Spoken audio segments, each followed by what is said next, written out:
जी नमस्कार स्टूडेंट, आपका स्वागत है आपके अपने इस YouTube channel science class and GK पर। आज हम बायोलॉजी का जो लेब स्टैंड के अंदर एक टॉपिक है आपके रिप्रोडक्टिव हेल्थ के बारे में, जो आपके जनन स्वास्थ्य वाला जो टॉपिक है, ये जनन स्वास्थ्य वाला हम यहाँ पे टॉपिक स्टार्ट करने वाले हैं। एकदम डिटेल से इसके अंदर यहाँ पे पढ़ेंगे। पहले भी मैंने इसका एक वीडियो बनाया था और उसके अंदर चार्ट के द्वारा मैंने सारी चीज़ें समझाई थी। तो कुछ आंकड़े हैं, उन आंकड़ों को हम पहले देखेंगे यहाँ पे जनन स्वास्थ्य के अंदर, और उसके बाद में जनन स्वास्थ्य के अंदर कौन कौन सी विधि है जिसके कारण हम जनसंख्या को नियंत्रित कर सकते हैं, वो सारी विधियाँ हम यहाँ पे इस वीडियो के अंदर कंप्लीट करेंगे। सबसे पहले आपको नॉर्मली यहाँ पे जनन स्वास्थ्य की परिभाषा ध्यान में रखनी है। और जनन स्वास्थ्य की जो परिभाषा दी थी वो किसने दी थी? आपके WHO ने दी थी, आपके वर्ल्ड हेल्थ ऑर्गेनाइजेशन। ठीक है, तो WHO जनन स्वास्थ्य की परिभाषा क्या दी थी कि जनन अंग हैं उनका पूर्ण रूप से स्वस्थ होना, इसके साथ में वो व्यक्ति मानसिक रूप से, शारीरिक रूप से और इसके अलावा यहाँ पे व्यवहारिक तौर पे वो ठीक होना चाहिए, वो आपके क्या कहलाता है? जनन स्वास्थ्य। WHO का जो मुख्यालय है वो आपसे पूछा जा सकता है, जनेवा के अंदर है, ध्यान में रखना WHO का यहाँ पे मुख्यालय। तो एक तो आपके यहाँ पे जनन स्वास्थ्य इसकी परिभाषा है, ये आपको यहाँ पे याद रखनी है। इसके बाद में हम बात करते हैं भी जनन स्वास्थ्य के अंदर लोगों को क्या करना पड़ता है? जागरूक करना पड़ता है कि भी आपके जनन अंगों के प्रति या फिर जनन अंगों को स्वस्थ कैसे रखा जा सकता है, इसके लिए लोगों के अंदर जागरूकता फैलानी पड़ती है। तो पहले हम देखेंगे सरकार ने यहाँ पे, तो जनन स्वास्थ्य के अंतर्गत विश्व के अंदर आपको यहाँ पे ध्यान में रखना है कि सबसे पहले भारत ने एक कदम उठाया था और एक कदम उठा करके एक कार्यक्रम चलाया था, और उस कार्यक्रम का नाम था यहाँ पे परिवार नियोजन कार्यक्रम। ये आपको पहली बात तो ध्यान में रखना है कि जो परिवार नियोजन कार्यक्रम है ये सबसे पहले आपके विश्व के अंदर भारत ने चलाया था, यहाँ पे ध्यान में रखना। और कब स्टार्ट किया था? तो ध्यान में रखना 1951 के अंदर। कब स्टार्ट किया था? 1951 के अंदर, क्योंकि धीरे धीरे जनसंख्या बढ़ रही थी। तो उस समय आपके जैसे ही जनसंख्या बढ़ेगी तो तीन चीज़ों की डिमांड बढ़ेगी, एक तो खाने की, एक रहने की, और इसके अलावा एक आपको पता है भी रोटी, कपड़ा और मकान, ये तीन चीज़ें होनी चाहिए। तो इस समय आपके यहाँ पे परिवार नियोजन कार्यक्रम चला गया 1951 के अंदर। ठीक है, अब यहाँ पे परिवार नियोजन कार्यक्रम, या इसे जो दूसरा नाम है ये आपके परिवार कल्याण नाम भी दे सकते हैं। क्या नाम दे सकते हैं इसको?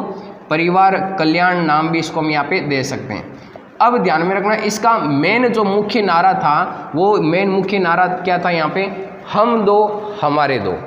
आपने देखा होगा भाई गवर्नमेंट जॉब के अंदर भी जो सर्वेंट्स होते हैं, मतलब दो संतान है वो आपके, मतलब वही गवर्नमेंट, अगर तीसरी हो गई तो उसके अंदर कुछ आपकी लीगल कार्यवाही भी हो सकती है, ऐसा भी होता है। तो ध्यान में रखना, ये सारा आपके जो सिस्टम चला रखा है वो किसके लिए चला रखा है? यहाँ पे जनसंख्या को नियंत्रित करने के लिए ये सारा सिस्टम चलाए गए हैं यहाँ पे। अब ध्यान में रखना है यहाँ पे कि वर्तमान के अंदर ये जो आपके परिवार नियोजन कार्यक्रम है, अभी जो इसका नाम है वो है नाम यहाँ पे RHC, reproductive health and child care. ये आपको ध्यान में रखना है। पूरा नाम मैं आपको बता देता हूँ RHC का, reproductive child and health care, या फिर आप इसको इस प्रकार भी लिख सकते हो यहाँ पे reproductive health care and child. ठीक है, ये आपके ध्यान में रखना, इसका हिंदी में नाम हो जाएगा जनन एवं बाल स्वास्थ्य कार्यक्रम। अभी वर्तमान में ध्यान में रखना, परिवार नियोजन कार्यक्रम को किस नाम से जाना जाता है? यहाँ पे RHC के नाम से यहाँ पे जाना जाता है। तो अब देखो यहाँ पे RHC के जो दो उद्देश्य है वो हमें थोड़े यहाँ पे ध्यान में रखने भी। RHC के दो उद्देश्य कौन कौन से? सबसे पहला उद्देश्य ये यहाँ पे ये है कि लोगों को जनन स्वास्थ्य के लिए क्या करना है? यहाँ पे प्रेरित करना। पहला उद्देश्य ये हो जाएगा कि लोगों को जागरूक करना जनन स्वास्थ्य के लिए। दूसरा ये हो जाएगा यहाँ पे कि जनन स्वास्थ्य के लिए लोगों को सुविधाएं प्रदान करना। पहला तो हो जाएगा यहाँ पे लोगों को जागरूक करना, और दूसरा हो जाएगा जनन स्वास्थ्य के लिए लोगों को क्या करना? वो सुविधाएं प्रदान करना, जिसके कारण वो अपने जनन अंगों को यहाँ पे स्वस्थ रख सके। तो वो सारी सुविधाएं यहाँ पे प्रदान करना, ये हमारे सामने यहाँ पे दो उद्देश्य हो जाएंगे। अब देखो, जैसे जैसे आपके जनन स्वास्थ्य के बारे में लोगों को ज्ञान होता गया, तो इसके कारण से क्या हुआ? आपके जनसंख्या यहाँ पे बढ़ने लगी। ध्यान में रखना, क्योंकि जनन अंग एकदम प्रॉपर तरीके से आपके ठीक रहने लगे तो लोगों के अंदर प्रजनन की क्षमता आपकी ज़्यादा बढ़ गई, और प्रजनन की क्षमता अत्यधिक बढ़ने के कारण जनसंख्या है वो तीव्र गति से बढ़ने लगी। तो जनसंख्या का तीव्र गति से बढ़ना क्या कहलाता है? आपके जनसंख्या विस्फोट। ध्यान में रखना, जनसंख्या विस्फोट का मतलब क्या होता है? जनसंख्या का तीव्र गति से बढ़ना जनसंख्या विस्फोट कहलाता है। अब इस जनसंख्या विस्फोट हो रहा है, इस जनसंख्या को नियंत्रित करना है, तो कौन कौन सी विधि अपनाई जाएगी?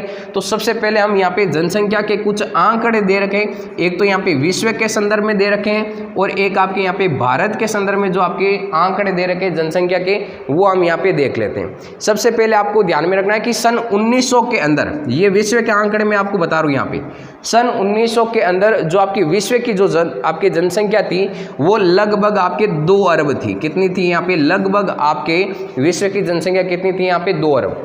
जो ध्यान में रखना, सन 2000 के अंदर ये आपकी जनसंख्या बढ़ गई 6 अरब हो गई। कितनी हो गई? सन 2000 के अंदर ये आपकी विश्व की जो जनसंख्या है ये बढ़कर कितनी हो गई यहाँ पे? 6 अरब। और अगर हम बात करें 2011 के आंकड़ों के अनुसार कि भाई 2011 के जो आंकड़े हैं उसमें आपके यहाँ पे जो टोटल जो जनसंख्या थी विश्व की वो कितनी हो गई यहाँ पे? तो ध्यान में रखना 7.2 अरब। ये सारे आंकड़े विश्व के हैं और ये ध्यान में रखना है, ध्यान में, ठीक है। ये आपके एग्जाम के अंदर यहाँ से पूछा जा सकता है। अब हम बात करते हैं यहाँ पे भारत के संदर्भ के अंदर कि आंकड़ों के बारे में कि भारत के संदर्भ में कौन कौन से आंकड़े। तो सबसे पहले भारत के संदर्भ में यहाँ पे ध्यान में रखना है कि आज़ादी के समय पूछे आपको लगभग आपके 1947-48 के आसपास, उस समय भारत में आपकी टोटल कितने? 35 करोड़ के आसपास यहाँ पे जनसंख्या थी, ठीक है।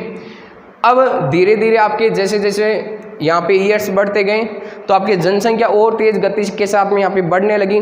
तो 2000 के अंदर, सन 2000 के अंदर भारत की जो जनसंख्या थी वो कितनी हो गई? यहाँ पे 1 अरब हो गई। इसके बाद में हम बात करें वापस 2011 के जो आंकड़े हैं उनके अंदर कितनी आपकी जनसंख्या बताई गई है? तो यहाँ पे ध्यान में रखना 1.2 बिलियन, 1.2 बिलियन ये आपके यहाँ पे जनसंख्या बताएगी। अब इसका मतलब ये है यहाँ पे 1.2 बिलियन का मतलब यहाँ पे आप देख सकते हो 2011 के अंदर विश्व की जनसंख्या कितनी आपकी? 7.2 अरब और यहाँ पे कितनी आपके? 1.2 बिलियन। मतलब ये हुआ यहाँ पे कि हर एक आपके विश्व के अंदर प्रत्येक जो छठा व्यक्ति है वो आपकी क्या होगा? यहाँ पे भारतीय होगा। इन आंकड़ों के आधार पर हम यहाँ पे कह सकते हैं। अब जनसंख्या बढ़ रही है, आप देख सकते हो 35 करोड़ से 1 अरब से आपके 1.2 बिलियन, इधर देख सकते हो 2 अरब, 6 अरब, 7.2 अरब। ये जनसंख्या का तीव्र गति से बढ़ना क्या कहलाता है? यहाँ पे जनसंख्या विस्फोट। अब बात करते हैं इसके पीछे कारण क्या क्या हो सकते हैं सर, कि भाई जनसंख्या बढ़ने के पीछे कारण क्या क्या हो सकते हैं। कारण ये हो सकता है, एक तो जो शिशु मृत्यु दर है, उस शिशु मृत्यु दर के अंदर क्या आई है? यहाँ पे गिरावट। शिशु मृत्यु दर है, इस शिशु मृत्यु दर के अंदर क्या है? यहाँ पे गिरावट। शिशु मृत्यु दर के अंदर गिरावट आएगी तो यही शिशु आपकी वयस्क अवस्था के अंदर जाएंगे और फिर यही आपके प्रजनन की क्रिया करेंगे तो जनसंख्या बढ़ेगी। इसके अलावा यहाँ पे एक ध्यान में रखना, मातृत्व जो मृत्यु दर है, मातृत्व मृत्यु दर, इस मातृत्व मृत्यु दर के अंदर भी क्या है? यहाँ पे गिरावट। मतलब जो मादाएं गर्भवती महिलाएं उनके अंदर यहाँ पे जनन स्वास्थ्य की पूरी जानकारी थी तो इनके अंदर भी यहाँ पे गिरावट आई यहाँ पे मृत्यु दर के अंदर, तो जनसंख्या क्या हो गई? यहाँ पे तेज गति से बढ़ने लगी। अब ऐसे में क्या था? यहाँ पे इस जनसंख्या जैसे जैसे बढ़ रही थी तो इसको नियंत्रित करना भी यहाँ पे जरूरी था। अब नियंत्रित करने के लिए कौन कौन सी विधियाँ, वो कंप्लीट विधियाँ हम यहाँ पे समझ लेते हैं एक बार। अब देखो, जनसंख्या को नियंत्रित करना है तो हमें यहाँ पे पढ़ना पड़ेगा आपके गर्भ निरोधक के उपाय। गर्भ निरोधक के उपाय मतलब गर्भ धारण अगर रोकना है तो उसके कौन कौन से उपाय हो सकते हैं वो हमें यहाँ पे इस वीडियो के अंदर यहाँ पे समझने पड़ेंगे। और यहीं से आपके ज़्यादातर एग्जाम के अंदर क्वेश्चन पूछे जाते हैं, कोई भी एग्जाम हो उस एग्जाम के अंदर यहाँ से क्वेश्चन पूछे जाते हैं। अब देखो, गर्भ निरोधक के अंदर हमारे सामने 2 मेथड होंगे। सबसे पहला मेथड वो है यहाँ पे कि भाई ऐसे दंपति जो आपके फ्यूचर के अंदर आगे आपके बिल्कुल भी संतान उत्पन्न नहीं करना चाहते तो एक तो वो अलग से मेथड पढ़ेंगे।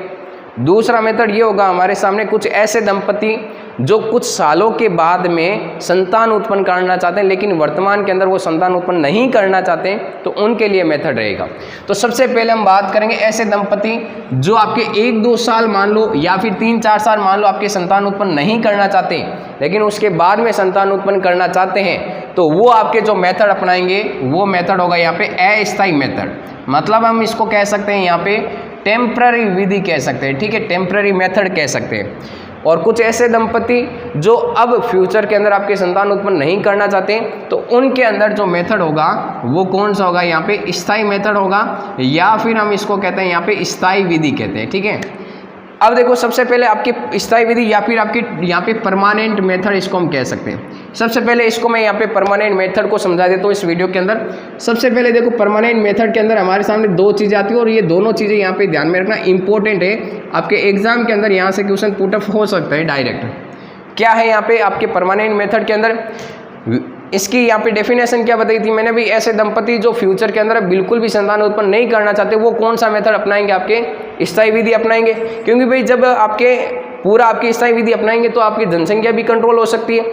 तो इसके अंदर एक तो होता है हमारे सामने यहाँ पे वैसेक्टोमी, क्या होता है यहाँ पे वैसेक्टोमी, और इसके अलावा एक होता है यहाँ पे ट्यूबेक्टोमी।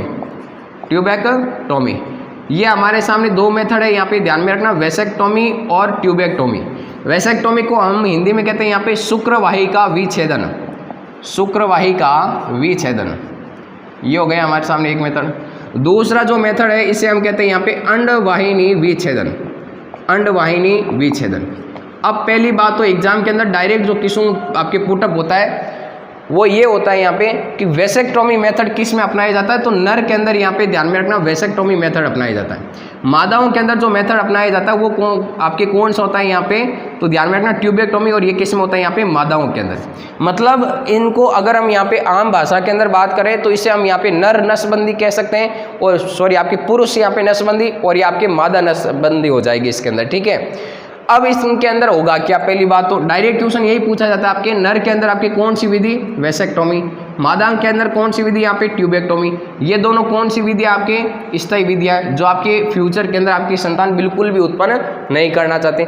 अब इनके अंदर होता है क्या, यहाँ पे ध्यान में रखना कि नर के अंदर जो आपकी शुक्र वाहिनियाँ होती है दोनों, उन शुक्र वाहिनियों को काट कर एक दो धागे से बांध दिया जाता है। ध्यान में रखना दोनों तरफ की दोनों शुक्र वाहिनियों को धागे से बांध दिया जाता है, जिसके कारण जो आपके स्पर्म है वो आपके ध्यान में रखना आपके आगे चलकर के वीर्य नहीं बना पाएंगे, और वीर्य नहीं बना पाएंगे तो वहाँ पे आपके शुक्राणु आपके अंडवाहिनी के अंदर नहीं जा पाएंगे, जिसके कारण निषेचन की प्रक्रिया नहीं होगी।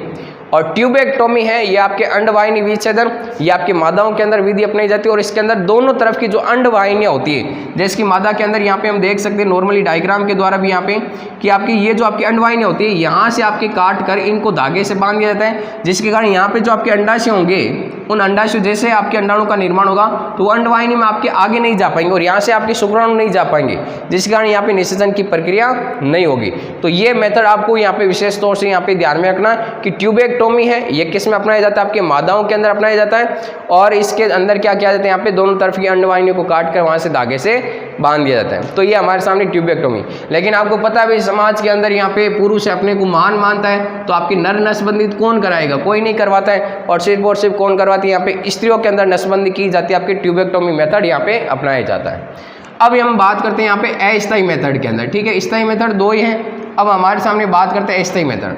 अस्थायी मेथड का मतलब होता है भी ऐसे दंपति जो आपके संतान के अंदर कुछ अंतराल रखना चाहते हैं, या फिर 2-3 साल तक आपके अभी तो आपकी संतान उत्पन्न नहीं करना चाहते हैं, लेकिन फ्यूचर के अंदर वो आपकी संतान उत्पन्न करना चाहते हैं, तो वो कौन सा मेथड अपनाएंगे, आपके अस्थायी मेथड अपनाएंगे। अब अस्थायी मेथड के अंदर कौन कौन से उनका कंप्लीट मैं आपको आरेख बता देता हूँ। यहाँ पे सारी चीज़ें इस आरेख में से क्वेश्चन पूछे जाएंगे आपकी। एक तो होती है यहाँ पे रासायनिक विधि, एक तो कौन सी विधि होती है यहाँ पे, रासायनिक विधि।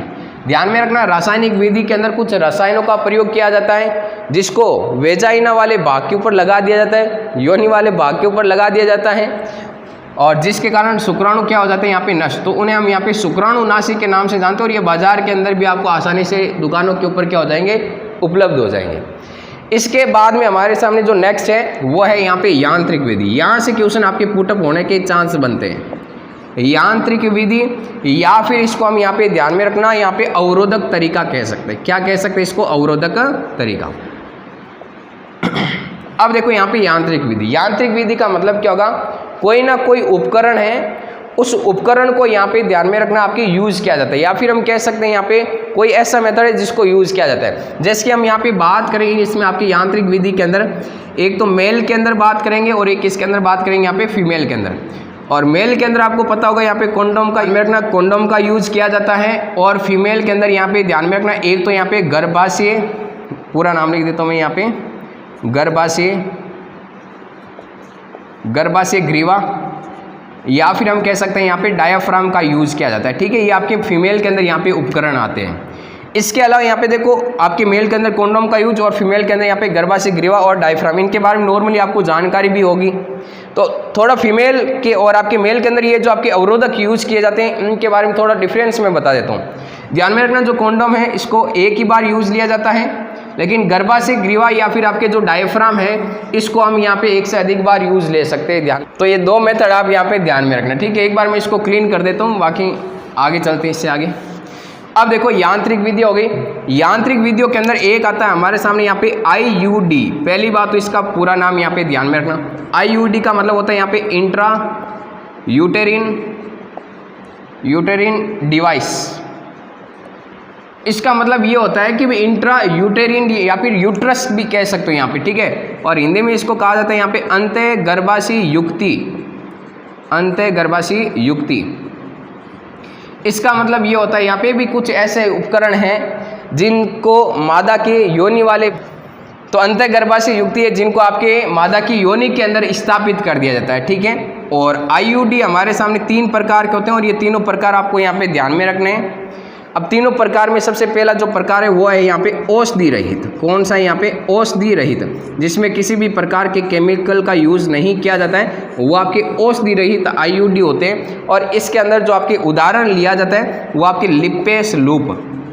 कौन सा होता है यहाँ पे? Lipase loop. ये एग्जाम के अंदर यहाँ से क्वेश्चन पुटअप होता है कि लिपेस लूप है ये आपकी किस प्रकार का यहाँ पे, तो लिपेस लूप से क्वेश्चन पूछा जाता है कि लिपेस लूप आपकी किस प्रकार का यहाँ पे आपके अस्थायी विधि के अंदर यूज लिया जाता है। तो जो ध्यान में रखना, लिपेस लूप है ये औषधि रहित यहाँ पे क्या होता है? IUD होता है। अब इसके बाद में नेक्स्ट आता है हमारे सामने तांबा मोचक। कौन सा आता है यहाँ पे? तांबा मोचक। तांबा मोचक का मतलब ये क्या रिलीज करेगा? आपके कॉपर आयनों का रिलीज करेगा, कॉपर आयनों को। और इसके अंदर आता है यहाँ पे कॉपर टी। कॉपर टी का मतलब टी आकार की संरचना आती है जिसको वेजाइना के भाग के अंदर स्थापित किया जाता है। और ये कॉपर टी क्या करता है? आपके जो शुक्राणु होते हैं उनको नष्ट कर देता है और जिसके कारण यहाँ पे निषेचन की प्रक्रिया नहीं होती है। इसके अलावा यहाँ पे आता है हमारे सामने, यहाँ पे ध्यान में रखना, हार्मोन मोचक। हार्मोन मोचक के अंदर यहाँ पे ध्यान में रखना, ये आपके प्रोजेस्टेरोन हार्मोन का क्या करते हैं? स्त्रावण करते हैं। कौन से हार्मोन का? प्रोजेस्टेरोन हार्मोन का स्त्रावण करते हैं। ये प्रोजेस्टेरोन हार्मोन ध्यान में रखना FSH हार्मोन का विरोधी होता है, फॉलिकल स्टिमुलेटिंग हार्मोन, जिसे हम यहाँ पे पुट्टी का प्रेरक हार्मोन भी कहते हैं, जो अंडाशय के अंदर पुटक कोशिकाओं के निर्माण को प्रेरित करता है। ये FSH हार्मोन का यहाँ पे विरोधी हार्मोन है। और जब FSH हार्मोन का विरोधी है तो FSH का निर्माण नहीं होगा, और FSH का निर्माण नहीं होगा तो यहाँ पे अंड जनन की प्रक्रिया नहीं होगी, और अंड जनन की प्रक्रिया नहीं होगी तो अंडाणु का निर्माण नहीं होगा। तो ये आपके ध्यान में रखना। IUD कितने प्रकार के हो जाएंगे? यहाँ पे 3, औषधि रहित, तांबा मोचक और एक कौन सा हो जाएगा यहाँ पे? हार्मोन मोचक। अब यहाँ पे ध्यान में रखना कुछ टेबलेट्स के बारे में, यही आपके ऐसे भी आपके मेथड के अंदर है। यहाँ पे कुछ टेबलेट्स के बारे में यहाँ पे पढ़ लेते हैं जो आपके नॉर्मली आपके गर्भधारण को रोकने के लिए यहाँ पे यूज ली जाती है। तो उन टेबलेट्स के नाम आपको ध्यान में रखने, एग्जाम के अंदर यहाँ से क्वेश्चन आपके पूछा जा सकता है। सबसे पहला आपके इसके अंदर नाम आता है आपके माला डी, ठीक है। माला डी प्रकार की आपकी टेबलेट्स आती है। इसके अलावा एक इसके अंदर जो इम्पोर्टेंट है वो आपकी सहेली नाम की जो टेबलेट्स हैं। ये क्यों इम्पोर्टेंट है? क्योंकि इसको आपकी CDRI आपके लखनऊ के अंदर, ये आपकी एक संस्था है CDRI लखनऊ के अंदर, इसके द्वारा बनाया गया था। एग्जाम के अंदर डायरेक्ट क्वेश्चन पूछा जाता है कि सहेली का निर्माण कौन सी संस्था के द्वारा किया गया? तो CDRI संस्था। और ये CDRI संस्था कहाँ पे? आपके लखनऊ के अंदर। इसके द्वारा इस टेबलेट को यहाँ पे विकसित किया गया था। इसका एक फायदा ये है यहाँ पे कि बाकी वाले टेबलेट्स का आपके यहाँ पे साइड इफेक्ट होता है, लेकिन सहेली नामक जो टेबलेट आती है इसका कोई साइड इफेक्ट यहाँ पे नहीं होता है। ये तो हमारे सामने मेथड हो गए यहाँ पे। इसके अलावा इसके अंदर यहाँ पे एक मेथड आता है यहाँ पे प्राकृतिक मेथड, प्राकृतिक विधि आती है। अब प्राकृतिक विधियों के अंदर देखो यहाँ से भी क्वेश्चन पुटअप हो सकते हैं। सबसे पहले प्राकृतिक विधियों के अंदर आता है यहाँ पे अवधि संयम। सबसे पहले क्या आता है यहाँ पे? अवधि संयम। और सेकेंड नंबर जो हमारे सामने यहाँ पे मेथड आता है जिसे हम कहते हैं यहाँ पे स्तनपान अनावर्त, स्तनपान अनावर्त। और हमारे सामने जो तीसरा आपके इसके अंदर यहाँ पे नाम आता है वो होता है यहाँ पे ध्यान में रखना बाह्य स्खलन। क्या होता है यहाँ पे? बाह्य स्खलन। सबसे पहले देखो यहाँ पे बाह्य स्खलन को समझते हैं। बाह्य स्खलन का मतलब ये होता है यहाँ पे मैथुन के दौरान क्या करना, आपके जो वेजाइना वाला पार्ट है उससे पेनिस को बाहर निकाल कर आपके शुक्राणु को बाहर निकाल देना, जिसके कारण निषेचन की प्रक्रिया नहीं होती है। वो कौन सा मेथड होता है? आपके बाह्य स्खलन। अब दूसरा मेथड आपके अवधि संयम। अवधि संयम का मतलब ये होता है कि भाई आपको महिलाओं जो महिला है या फिर जो दंपति उसमें आपके पुरुष को जो पुरुष है उसको यहाँ पे महिला के जो माहवारी चक्र होता है, जो मेंस्ट्रुएशन साइकिल है, उसका टाइम पीरियड पता होना चाहिए। भाई कौन से दिन को वो आपके मेंस्ट्रुएशन साइकिल के अंदर आएगी, तो उससे 4-5 दिन पहले आपके यहाँ पे मैथुन की प्रक्रिया नहीं करनी चाहिए। इसके अलावा आपके आर्तव चक्र के बाद में भी ध्यान में रखना 3 से 4 दिन तक आपकी मैथुन की प्रक्रिया नहीं करनी चाहिए, क्योंकि इस समय आपके यहाँ पे निषेचन की आपके ज़्यादा चांस बनते हैं। तो हमें इसके अंदर यहाँ पे ध्यान में रखना, महिला के अंदर माहवारी चक्र की हमें यहाँ पे अवधि है वो यहाँ पे पता रहना चाहिए माहवारी चक्र के बारे में। नेक्स्ट है हमारे सामने स्तनपान अनावर्त, ये थोड़ा इंपॉर्टेंट है, यहाँ पे ध्यान में रखना। स्तनपान अनावर्त का मतलब क्या होता है? वह महिलाएं जो अपने बच्चे को जन्म के बाद में 6 माह तक अगर दूध पिलाती है, वे महिलाएं जो अपने बच्चे को जन्म के 6 माह तक अगर दूध पिलाती है, तो ध्यान में रखना उस दूध के अंदर नॉर्मली आपके प्रोजेस्टेरोन हार्मोन होता है, और वो प्रोजेस्टेरोन हार्मोन फिर से यहाँ पे ध्यान में रखना एफएसएच हार्मोन का विरोधी होता है, जिसके कारण उन महिलाओं के अंदर 6 माह तक अंडोत्सर्ग की प्रक्रिया नहीं होती है। 6 माह तक अंडोत्सर्ग की प्रक्रिया नहीं होती, और अंडोत्सर्ग की प्रक्रिया नहीं होगी तो उसके अंदर यहाँ पे निषेचन की प्रक्रिया भी नहीं होगी। तो ये आपके क्या हो जाएगी यहाँ पे स्तनपान अनावर्त। ये सारा मेथड आपके कौन सा यहाँ पे गर्भ निरोधक के जो उपाय है वो मैंने सारे यहाँ पे बता दिए। ध्यान में रखना यहाँ पे कि आपके जो अस्थायी विधि के अंदर जो प्राकृतिक विधि है ये थोड़ी यहाँ पे जटिल भी होती है, क्योंकि जरूरी नहीं कि भी आपकी ये सारी प्रोसेसिंग हो ये सफल भी हो, यहाँ पे ऐसा हो भी नहीं सकता यहाँ पे। और इसके अलावा यहाँ पे औषधि रही तो आपकी तांबा मोचक हार्मोन मोचक के अंदर यहाँ पे ध्यान में रखना है। टेबलेट्स के अंदर माला डी और सेली डी के बारे में आपके सेली CDR आपके यहाँ पे लखनऊ के द्वारा बनाया गया था, ये मैंने कंप्लीट बता दिया। ये तो आपके नॉर्मल यहाँ पे गर्भ निरोधक के यहाँ पे क्या हो गए उपाय हो गए, ठीक है। और बाकी का जो टॉपिक होगा वो हम पढ़ेंगे आपके नेक्स्ट वीडियो के अंदर। वीडियो कैसा लगा वो आप कमेंट्स करके जरूर बताना। जितने भी स्टूडेंट एंड तक वीडियो देख रहे हैं वो भी जरूर कमेंट करना। मिलते हैं वापस नेक्स्ट वीडियो में।